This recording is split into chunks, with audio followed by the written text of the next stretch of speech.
तर last time आपण electric intensity चे दोन प्रॉब्लेम बघितलेले होते. ओके, आणखी एक तिसरा प्रॉब्लेम बघूया electric इंटेन्सिटीचा.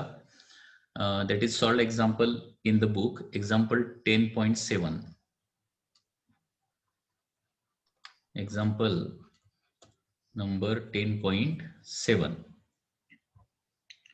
A simplified model of hydrogen atom consists of an electron revolving round a proton at a distance 5.3 into 10 raised to minus 11 meter. Okay, तर क्वेश्चन मध्ये काय सांगितलंय बघा, हायड्रोजन ॲटमचं सिम्प्लिफाईड मॉडेल जे आहे त्याच्यामध्ये काय असतं, हायड्रोजन ॲटम म्हणजे ऍक्च्युली काय असतं तर सेंटरला एक प्रोटॉन असतो. ओके, सेंट्रल न्यूक्लियस म्हणजे प्रोटॉन असतो आणि त्याच्यावरती सर्क्युलर ऑर्बिटमध्ये इलेक्ट्रॉन काय होत असतो, रिव्हॉल्व होत असतो. Electron is revolving in circular orbit like this. Okay, तर या सर्क्युलर ऑर्बिटची रेडियस दिली आहे, रेडियस आर किती दिली बघा, 5.3 into 10 raised to minus 11 metre. Charge on the proton वरचा charge on the proton is 1.6 into 10 raised to minus 19 coulomb. Calculate intensity of electric field due to proton at this distance. म्हणजे प्रोटॉनमुळं या ऑर्बिटमध्ये म्हणजे एवढ्या डिस्टन्सला electric intensity किती असेल, electric intensity काढायचं आहे. म्हणजे क्वेश्चन खूप सिंपल आहे बघा. चार्ज आहे प्रोटॉनचा 1.6 into 10 raised to minus 19 coulomb आणि याच्यापासून 5.3 into 10 raised to minus 11 metre या डिस्टन्सला काय करायचं आहे, इलेक्ट्रिक इंटेन्सिटी काढायची आहे. ठीक आहे, तर इलेक्ट्रिक इंटेन्सिटीचा फॉर्म्युला माहिती आहे आपल्याला. We know that electric intensity E is equal to 1 by 4 pi epsilon naught Q by R square. म्हणजे Q या चार्ज पासून R डिस्टन्सला इलेक्ट्रिक इंटेन्सिटी किती असते, 1 by 4 pi epsilon naught Q by R square. So therefore इथं value place करूया. E is equal to 1 by 4 pi epsilon naught ची नेहमीप्रमाणे value 9 into 10 raised to 9. Charge Q आहे 1.6 into 10 raised to minus 19 divided by R square, जे 5.3 into 10 raised to minus 11 याचा square. So therefore electric intensity E is equal to, न्यूमरेटरचा फक्त 9 into 1.6 as it is लिहितो, into 10 raised to power किती होणार, 10 raised to minus 10 होणार, कारण इथं 10 raised to minus 9 आणि 10 raised to minus 19 आहे.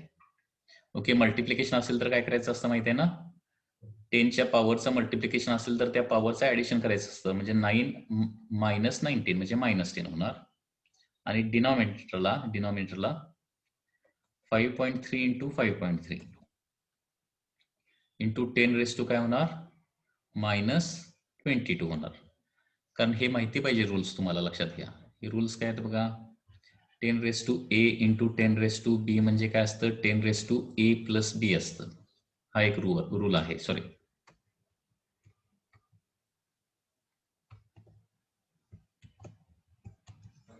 10 raised to a plus b, 10 raised to a into 10 raised to b म्हणजे 10 raised to a plus b असतं आणि 10 raised to a चा स्क्वेअर म्हणजे काय असतं, 10 raised to 2a असतं. जे पॉवर रेस टू पॉवर असेल तर त्या दोन पॉवरचं काय करावं लागतं, आपल्याला मल्टिप्लिकेशन करावं लागतं.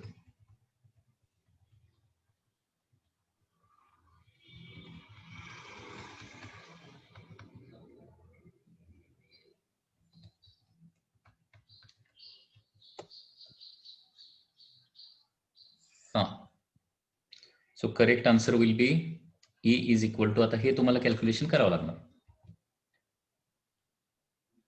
E इज इक्वल टू, आता हे लॉग टेबलनं कॅल्क्युलेशन करावं लागणार.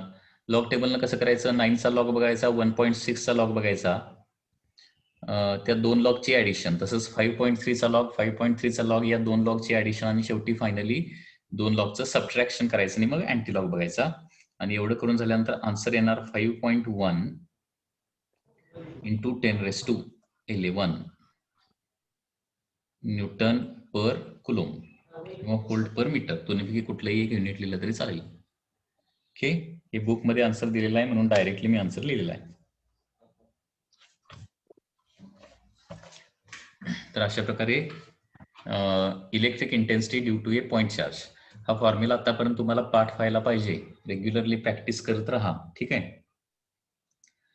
त्याच्यानंतर नेक्स्ट आपल्याला कन्सेप्ट बघायचे आहे, that is electric line of force.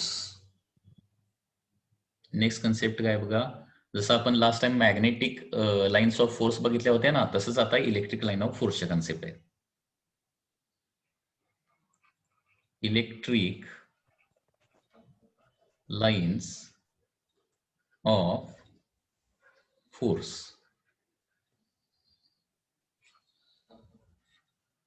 Electric line of force. आता या इलेक्ट्रिक लाईन ऑफ फोर्सची कन्सेप्ट कुणी आणलेली आहे, मायकेल फॅरेडे या सायंटिस्टनं ही इंट्रोड्यूस केलेली. आणि कशासाठी, इलेक्ट्रिक फील्ड जे आहे ते व्हिज्युअलाइज करण्यासाठी, म्हणजे इलेक्ट्रिक फील्डचं पिक्चर काढण्यासाठी. कारण तुम्हाला माहित आहे की इलेक्ट्रिक फील्ड ही इनव्हिजिबल क्वांटिटी आहे. इलेक्ट्रिक फील्ड आपल्याला दिसत नाही.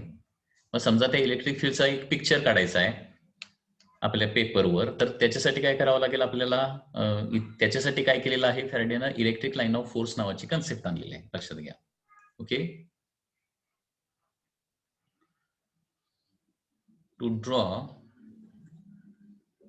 Picture of electric field, to draw picture of electric field, Faraday has introduced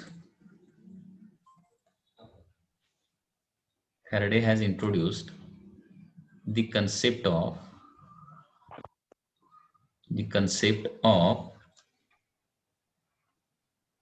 electric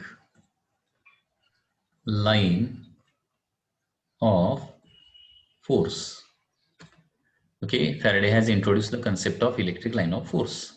म्हणजे आता हे इलेक्ट्रिक लाईन ऑफ फोर्स म्हणजे नेमकं काय असतं, तर इलेक्ट्रिक लाईन ऑफ फोर्स म्हणजे लाईन्स असतात किंवा कर्व्स असतात. ते लाईन्स किंवा कर्व असतात आणि एखाद्या इलेक्ट्रिक फील्डचा आपण पिक्चर काढलं, म्हणजे लाईन्स अशा दाखवल्या, तर त्या लाईन्स कशा आहेत ते बघून, ओके, लाईन्स एकमेकाला पॅरल आहेत का कर्व्ड आहेत, त्या एका ठिकाणी क्राउडेड आहेत का सेपरेटेड आहेत, हे सगळं बघून काय सांगू शकतो आपण, इलेक्ट्रिक फील्ड त्या ठिकाणी कसं आहे हे सांगू शकतो. लक्षात घ्या. इलेक्ट्रिक लाईन ऑफ फोर्स म्हणजे फक्त एक प्रकारच्या लाईन्स आहेत किंवा कर्व्स आहेत, ज्याच्या साहाय्याने इलेक्ट्रिक फील्ड एखाद्या ठिकाणी कसं आहे याचं थोडंफार आपल्याला काय करता येतं, पिक्चर काढता येतं. अदरवाईज आपल्याला इलेक्ट्रिक फील्ड दिसतच नाही, नाहीतर त्याचं इमॅजिन कसं करणार ना. म्हणजे ते इलेक्ट्रिक फील्ड कसं आहे हे इमॅजिन करता यावं याच्यासाठी इलेक्ट्रिक लाईन ऑफ फोर्स नावाची कन्सेप्ट फॅरेडे या सायंटिस्टने इंट्रोड्यूस केलेली आहे. ठीक आहे. आता इलेक्ट्रिक लाईन ऑफ फोर्सच्या दोन डेफिनेशन आहेत. पहिली डेफिनेशन बघा, पहिली डेफिनेशन इम्पॉर्टंट आहे. इलेक्ट्रिक लाईन ऑफ फोर्स म्हणजे काय, पहिली डेफिनेशन बघा. Electric line of force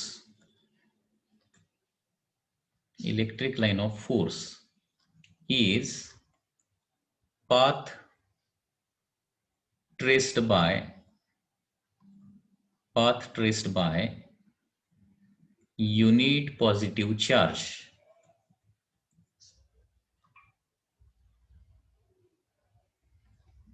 Path traced by unit positive charge when it is placed in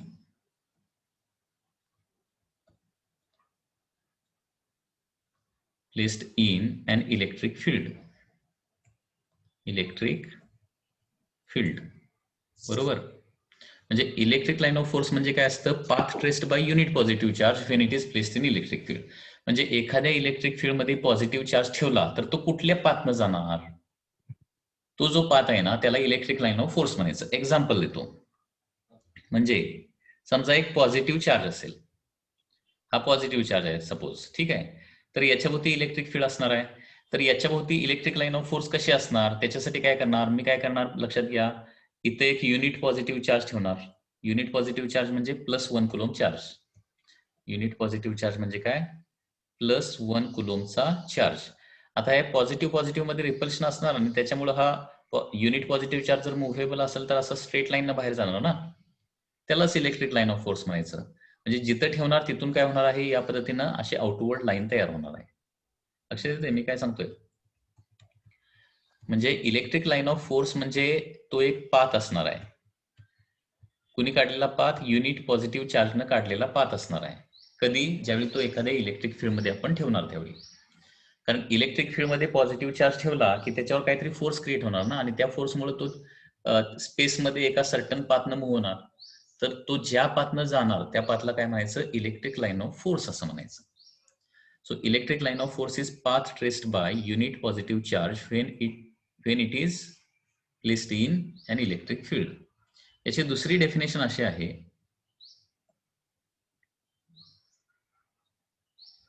G book मध्ये दिलेली आहे. Electric line of force is a curve. Electric line of force is a curve such that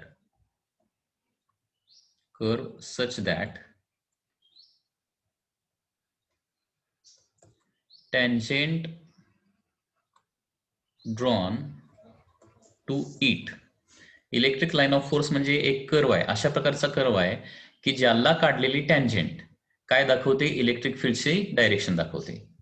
electric line of force is the curve such that tangent drawn to it at a point gives direction of electric field at that point. Direction of electric field at that point. Okay, so this is the second definition. बघा, पुन्हा एकदा सांगतोय, हे तिन्ही point repeat करतोय, व्यवस्थित लक्ष द्या.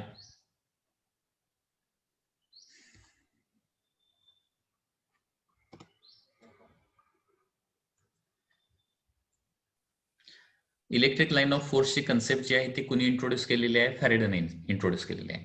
कशासाठी इंट्रोड्यूस केलेली आहे? तर इलेक्ट्रिक फील्डचा आपल्याला पिक्चर ड्रॉ करता यावं यासाठी. ठीक आहे. इलेक्ट्रिक लाईन ऑफ फोर्स म्हणजे नेमकं काय असतं? तर it is path traced by unit positive charge. Okay, unit positive चार्जनं ट्रेस आउट केलेला जो पाथ आहे ना, त्याला आपण काय म्हणतो? इलेक्ट्रिक लाईन ऑफ फोर्स असं म्हणतो. त्याचबरोबर इलेक्ट्रिक लाईन ऑफ फोर्सची दुसरी डेफिनेशन काय आहे? Electric line of force is a curve. हा एक कर्व आहे, अशा प्रकारचा कर्व आहे की त्याला काढलेली टँजेंट, त्या कर्वला काढलेली टँजेंट काय दाखवते? इलेक्ट्रिक फील्डची डायरेक्शन दाखवते त्या ठिकाणी. म्हणजे फॉर एक्झाम्पल, ही एक इलेक्ट्रिक लाईन ऑफ फोर्स आहे अशी. ओके, ठीक आहे. ही एक इलेक्ट्रिक लाईन ऑफ फोर्स आहे, लाईक दिस. सपोज हा एक पॉइंट घेतला आणि मी इथं काय केलं? टँजेंट ड्रॉ केली. टँजेंट, तर टँजेंट ही अशी येणार ना याला. तर ही टँजेंट म्हणजे काय असणार आहे? या ठिकाणी असणारी इलेक्ट्रिक फील्डची डायरेक्शन. जे इलेक्ट्रिक फील्ड या ठिकाणी असं तिरका असणार आहे. किंवा हा पॉइंट घेतला, इथं मी टँजेंट ड्रॉ केली, तर ही टँजेंट अशी येणार ना, म्हणजे इलेक्ट्रिक फील्ड असं डाऊनवर्ड तिरका येणार आहे. ओके, तर लक्षात आलं का? बघा, इलेक्ट्रिक लाईन ऑफ फोर्स म्हणजे path traced by unit positive charge. हे एक लक्षात ठेवा, युनिट पॉझिटिव्ह चार्जनं ट्रेस आउट केलेला पाथ इलेक्ट्रिक फील्डमध्ये. किंवा हा असा एक कर्व आहे की ज्याला काढलेली टँजेंट काय दाखवते? Direction of electric field at that point दाखवते. लक्षात आलं? हा, आता या इलेक्ट्रिक लाईन ऑफ फोर्सच्या प्रॉपर्टीज किंवा कॅरेक्टरिस्टिक काय काय आहेत हे आपल्याला बघायचं आहे. Characteristics of electric lines of force.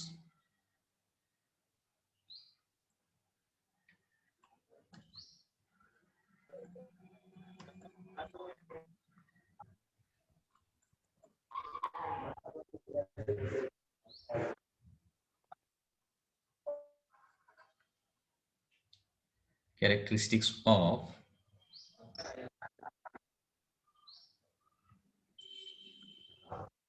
electric lines of force.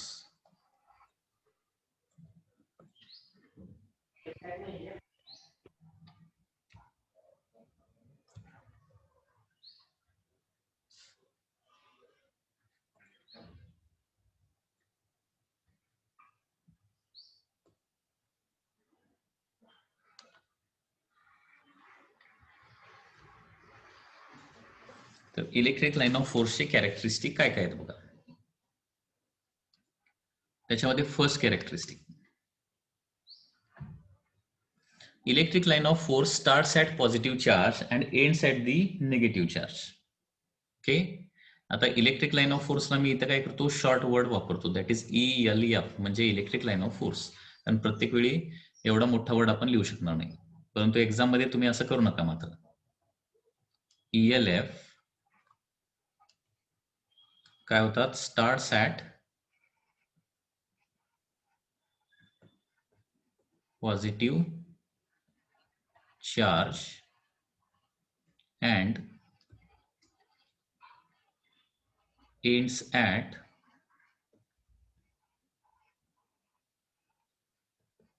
Negative charge. जे पॉझिटिव्ह चार्जला स्टार्ट करतात आणि नेगेटिव्ह चार्जला एंड करतात.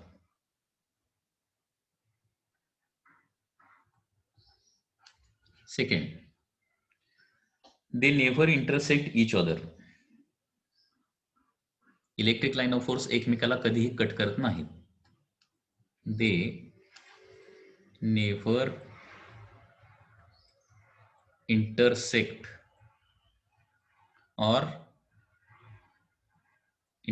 or cut each other. Electric line of force कधीही एकमेकाला इंटरसेक्ट करत नाहीत, कारण जिथं कट करतील ना तिथं मग इलेक्ट्रिक फील्डच्या दोन डायरेक्शन ना, आणि इलेक्ट्रिक फील्डला एका पॉइंटला फक्त एकच डायरेक्शन असते, दोन डायरेक्शन असू शकत नाहीत. त्याच्यामुळे इलेक्ट्रिक लाईन ऑफ फोर्स एकमेकाला कधीही इंटरसेक्ट करत नाहीत. तिसरं, electric line of force originate or end normal to the surface. Electric lines of force originate or ends normal to surface.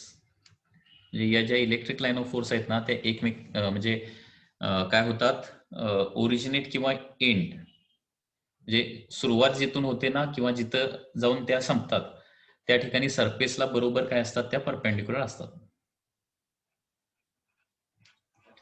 Next, fourth property, they do not pass through the conductor.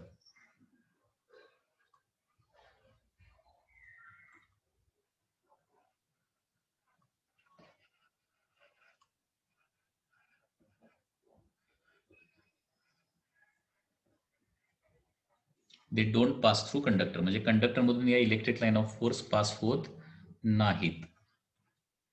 Next is, but they can pass through insulator. They can pass through insulator. Electric line of force जे आहे ते insulator मधून pass होऊ शकतात. Okay, याचे diagrams आपल्याला बघायचे आहेत, म्हणजे तुम्हाला आणखी याचे कॅरेक्टरिस्टिक आहेत त्या डायग्राम मध्ये अगदी व्यवस्थित तुम्हाला समजायला लागतील. आता number of electric line of force per meet area म्हणजे काय असतं, त्या ठिकाणचं इलेक्ट्रिक फील्ड इंटेन्सिटी असते, म्हणजे इलेक्ट्रिक फील्ड किती स्ट्रॉंग आहे. Okay, that is represented by number of electric line of force per meet area.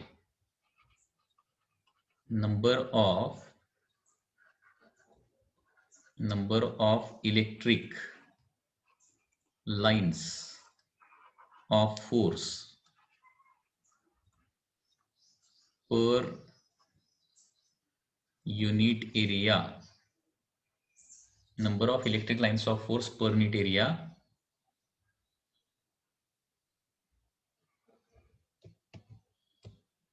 is number of electric line of force per unit, म्हणजे युनिट एरिया मधून किती electric line of force pass होतात यालाच काय म्हणायचं, is electric field intensity. की already आपण electric intensity study केलेला आहे. म्हणजे पर युनिट एरिया मधून 5 लाईन्स पास होत असतील तर 5 इंटेन्सिटी असणार आहे. एका युनिट एरिया मधून, युनिट म्हणजे वन एरिया मधून 500 लाईन पास होत असतील तर काय होणार आहे, तिथली इलेक्ट्रिक इंटेन्सिटी 500 येणार, and so on. Okay. Next property, ज्या ठिकाणी electric line of force crowded असणार त्या ठिकाणी इलेक्ट्रिक फील्ड काय असणार आहे, स्ट्रॉंग असणार आहे. Okay. when lines are crowded, electric field is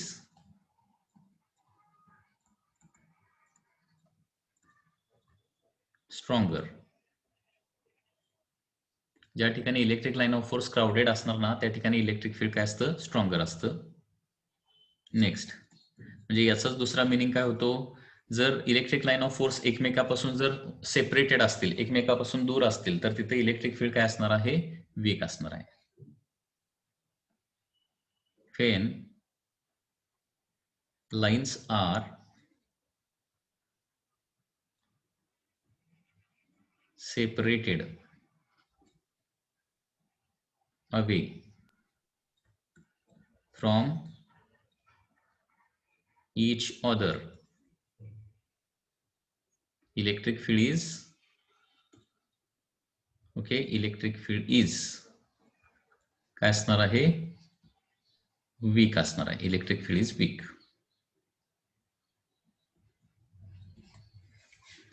त्याच्यानंतर युनिफॉर्म इलेक्ट्रिक फील्ड मध्ये electric line of force parallel आणि इक्विडिस्टन्स असतात.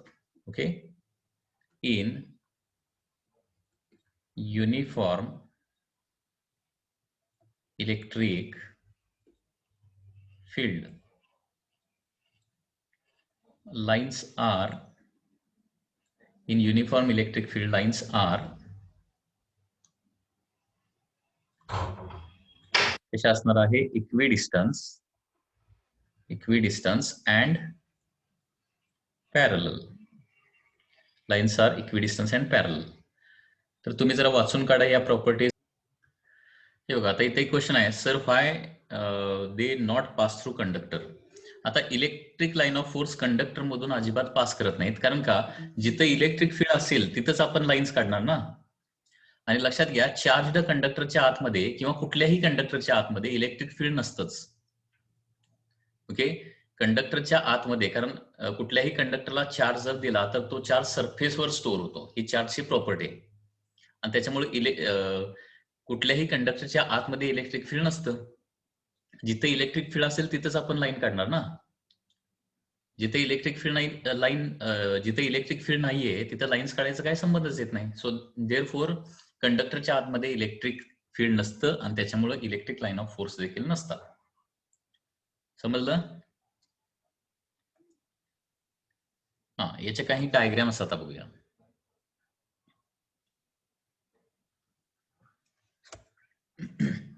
तर line of force due to positive charge.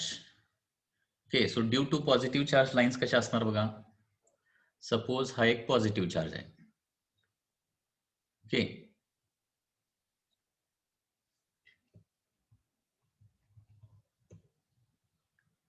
That is plus Q charge. तर याच्यापासून निघणारे लाईन जे आहेत ना ते एक्झॅक्टली स्ट्रेट आणि अवे फ्रॉम इट असणार आहेत, like this.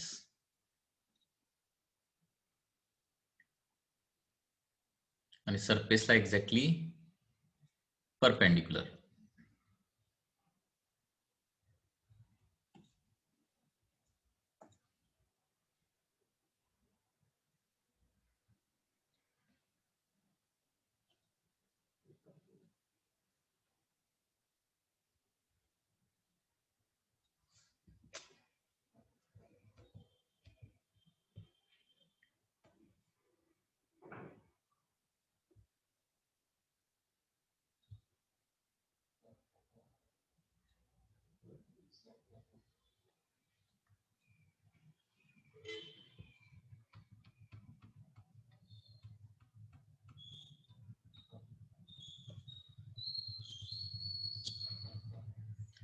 So from positive charge, electric line of force will be like this, away from that positive charge in all directions.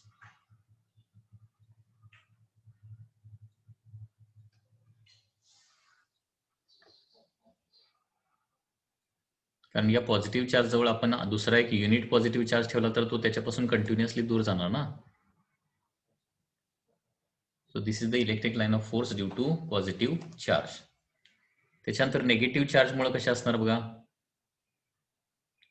Minus Q charge जर असेल तर इलेक्ट्रिक लाईन ऑफ फोर्स काय असणार आहे, towards that charge असणार आहे.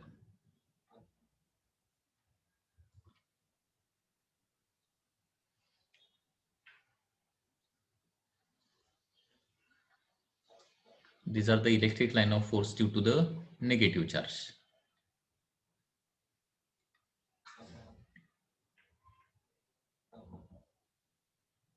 त्याचबरोबर due to opposite charges, एक प्लस चार्ज असेल आणि दुसरा जर मायनस चार्ज असेल तर याच्यामुळे electric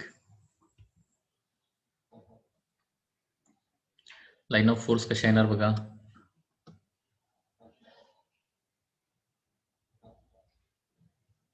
Suppose there is one charge is plus q.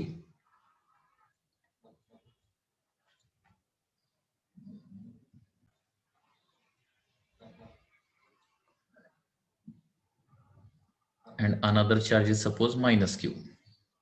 The electric line of force will be from positive charge to negative charge.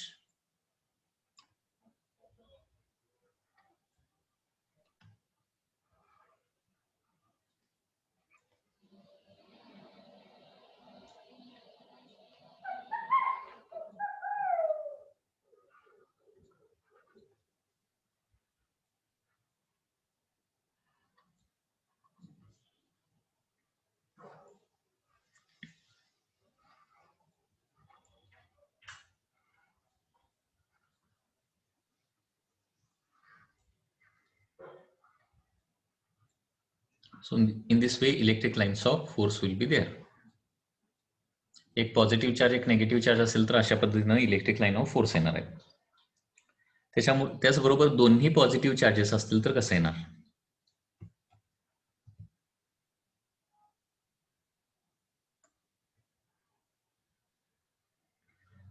Both positive charge.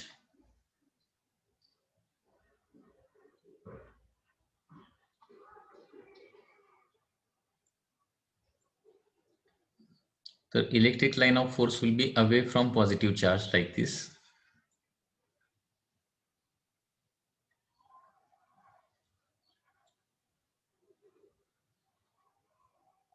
Line तर एकमेकाला इंटरसेक्ट करणार नाहीत, दोन्ही बाजूंना पॉझिटिव्ह चार्ज पासून दूर लाईन्स अशा निघणार आहेत.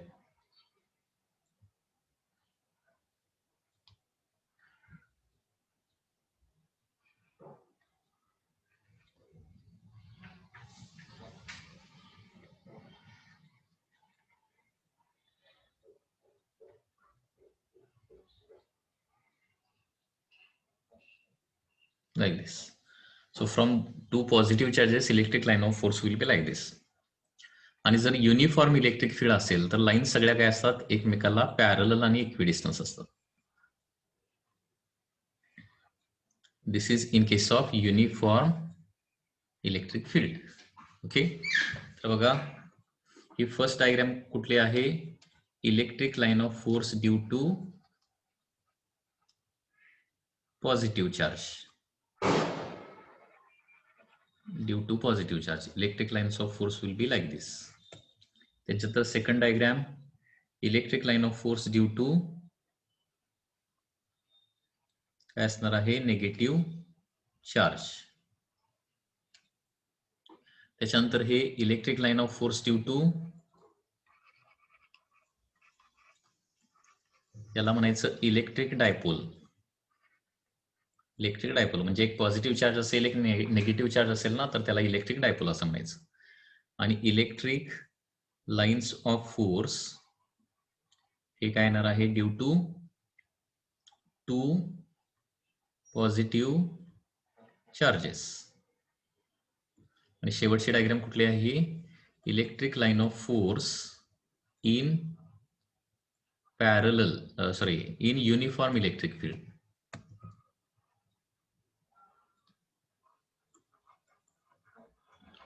Uniform electric field electric field uniform असेल तर या पद्धतीने येणार आहे. आता युनिफॉर्म इलेक्ट्रिक फील्ड मध्ये एखादा आपण कंडक्टर जर ठेवला तर इलेक्ट्रिक फील्ड कसं येणार बघा. कंडक्टर, आता हे युनिफॉर्म इलेक्ट्रिक फील्ड आहे ना, याच्यामध्येच मी एखादा काय केला असा सर्क्युलर कंडक्टर ठेवला तर काय होणार जरा लक्ष द्या.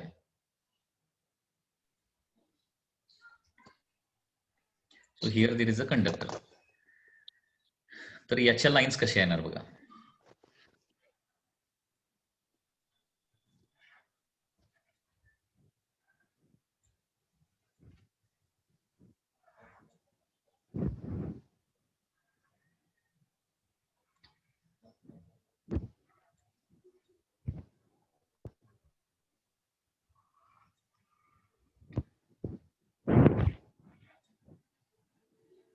लाईन्स विल बी लाईक दिस.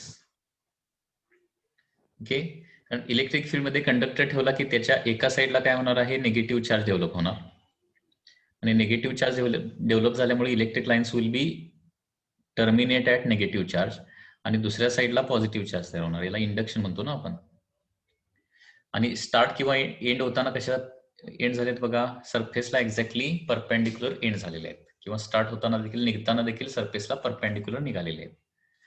म्हणजे सुरुवातीला इथे इलेक्ट्रिक फील्ड असताना युनिफॉर्म असणार आहे आणि नंतर मध्येच एक मेटल स्पिअर आणून ठेवला, कंडक्टर आणून ठेवला तर या सगळ्या लाईन्स या पद्धतीने बेंड होणार. आणि कंडक्टरच्या आतमध्ये इलेक्ट्रिक लाईन ऑफ फोर्स आहे का बघा, नाहीये, काढायचंच नाहीये, कारण कंडक्टरच्या आतमध्ये इलेक्ट्रिक फील्डच नसतं. Okay, so this is the diagram for electric line of force when a conductor is placed in uniform electric field. तर याच्यामध्ये कुणाला काय डाऊट असला तर विचारा.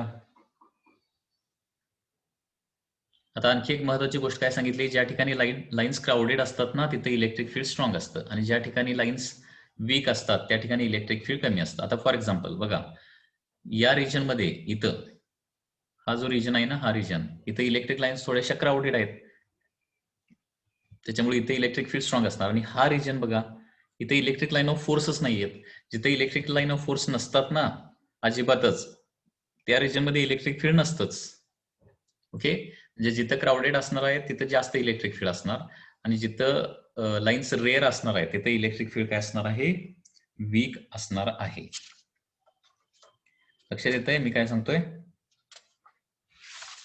ठीक आहे, म्हणजे खूप इलेक्ट्रिक लाईन ऑफ फोर्स ही खूप सिंपल कन्सेप्ट आहे. ओके, त्याच्यामुळे हे व्यवस्थित लक्ष द्या. आता याच्यानंतर आपण बघूया इलेक्ट्रिक फ्लक्सची concept. Electric flux, electric flux म्हणजे काय असतं. Next,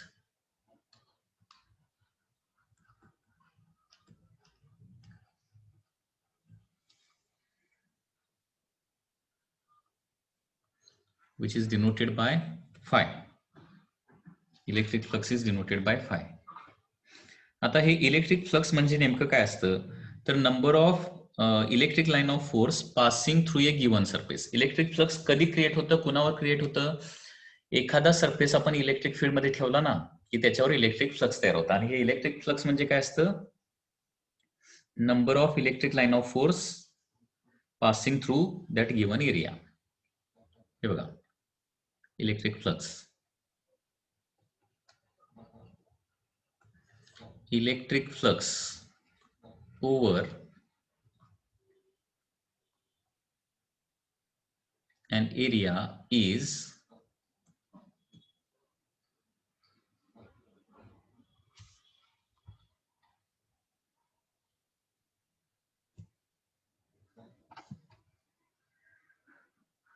electric flux over an area is defined as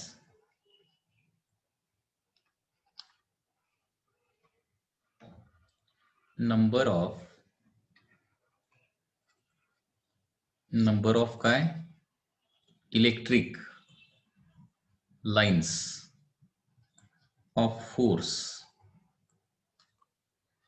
passing,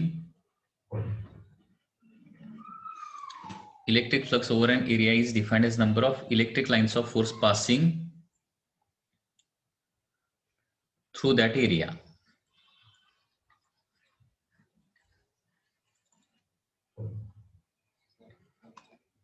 किंवा electric flux over a surface is defined as number of electric line of force passing through that surface. म्हणजे एखाद्या surface मधून किती lines pass होतात त्यालाच काय म्हणायचं, electric flux असं म्हणायचं. म्हणजे फॉर एक्झाम्पल अशा प्रकारे कुठल्याही शेपचा एक सरफेस आहे आणि याच्यामधून या पद्धतीनं नंबर ऑफ लाईन्स अशा निघालेत, सरफेस मधून आरपार जायला पाहिजेत. ओके, आता बघा किती लाईन्स पास व्हायला लागलेत, 1 2 3 4 5 6. Okay, so this is the surface. तर इथं फ्लक्स किती येणार आहे, फ्लक्स इज इक्वल टू 6 येणार. Electric flux is equal to 6. आता इलेक्ट्रिक फ्लक्सचा आपल्याला फॉर्म्युला मिळवायचा आहे. फॉर्म्युला फॉर इलेक्ट्रिक फ्लक्स कसा येणार बघा. तो फॉर्म्युला फॉर इलेक्ट्रिक फ्लक्स काय करूया आपण, नेक्स्ट लेक्चरला बघूया, कारण आता तो होणार नाहीये. तर इलेक्ट्रिक फ्लक्सची कन्सेप्ट लक्षात आली का बघा. इलेक्ट्रिक फ्लक्स म्हणजे इलेक्ट्रिक फील्डमध्ये इलेक्ट्रिक लाईन ऑफ फोर्स असतात.